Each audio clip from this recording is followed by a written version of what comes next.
level of violence at the next event in retaliation for this. So we are only begging for your job as it relates to being the director, as well as the men and women that you are protecting as their director, that you keep them safe by making sure that the American people have the information that they need so that they can feel as if Secret Service is on the side of the American people. And ma'am, I don't doubt that Secret Service is on the side of the American people. But right now, so long as these conspiracy theories continue to fester, it is going to make your job that much harder. Thank you so much, and I yield. Chair now recognizes Ms. Marjorie Taylor Greene from Georgia.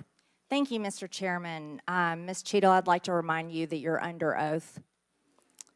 The site team has a senior supervisor, an advanced team, a protective intelligence team, a counter sniper element, and detail. Who was the agent in charge? How long has she been the agent in charge? And what is her Secret Service background? So I'm not going to provide a name. Why not? You're here to answer our In this questions. forum, I'm not going to provide names of. You stated in your testimony, you said, I am here today to answer your questions. Yep, let's go. That is correct. Let's Answer go. the question. I'm not going to provide names of our personnel. To Why this not? committee today. The American people are demanding these answers from you today, Ms. Cheatle. I will do the best to provide you accurate information based on the facts that I have at this time. You're not answering our questions.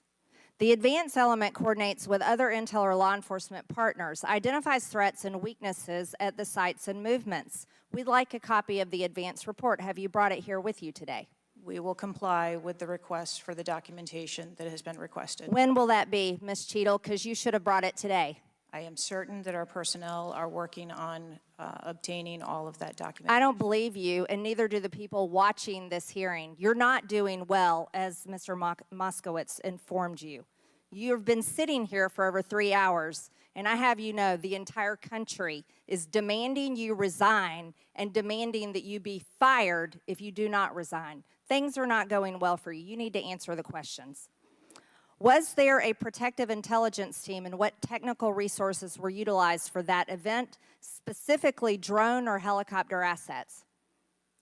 There were a number of technical assets that were deployed for that event, and there was a protective intelligence team that was assigned to that event. Why was Crooks able to fly a drone over the entire area the day of the rally and the day of his assassination attempt?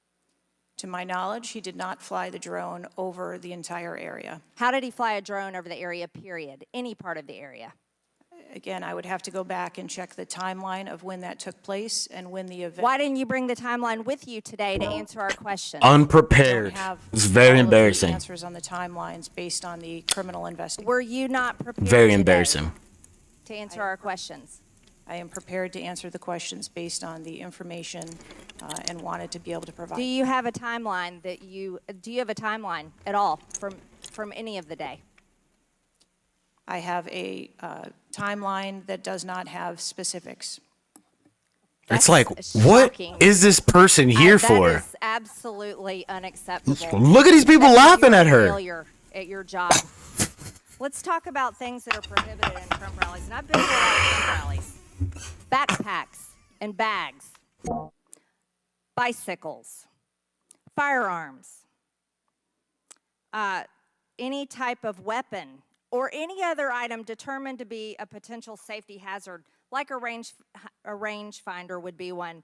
At 5:10, Crooks is first observed by one of the snipers, AGR Sniper 1, at the building. 5:10, President Trump was shot in the face at 6:11 p.m. 5:28, AGR Sniper 1 takes a picture of a bicycle and 2 bags. Those belong to Crooks. 5:32, AGR Sniper 1 spots Crooks looking at his phone and using a rangefinder. 5:55, Butler ESU Command confirms receipt of photos and states they have been relayed on.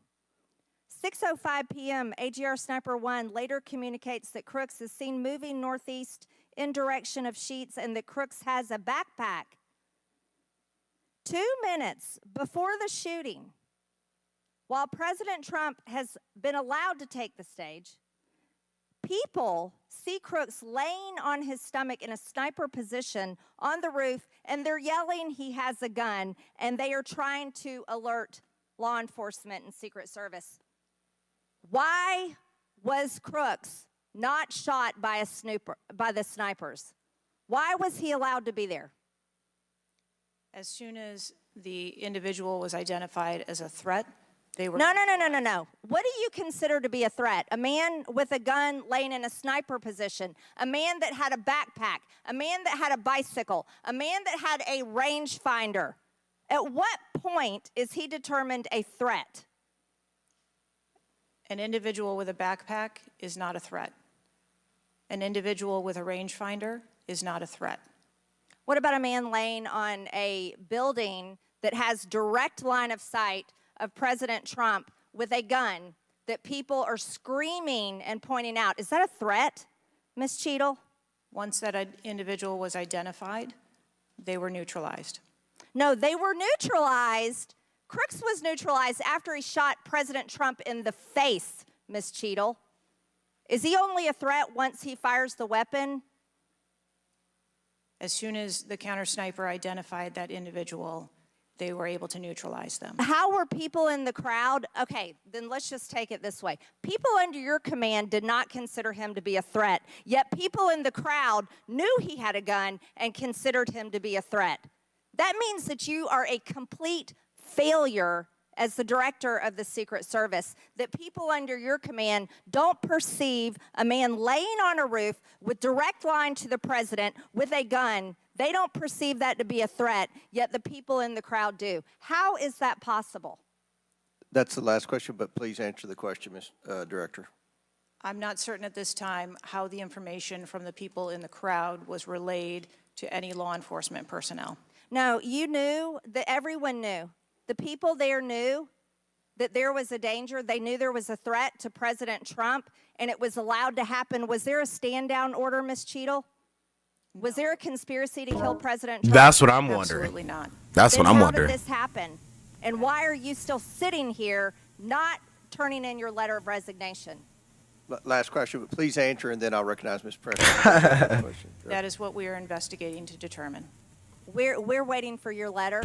We are waiting for your letter of resignation, and you really need to consider doing that before you leave today. Wow. Chair now recognizes Ms. Presley from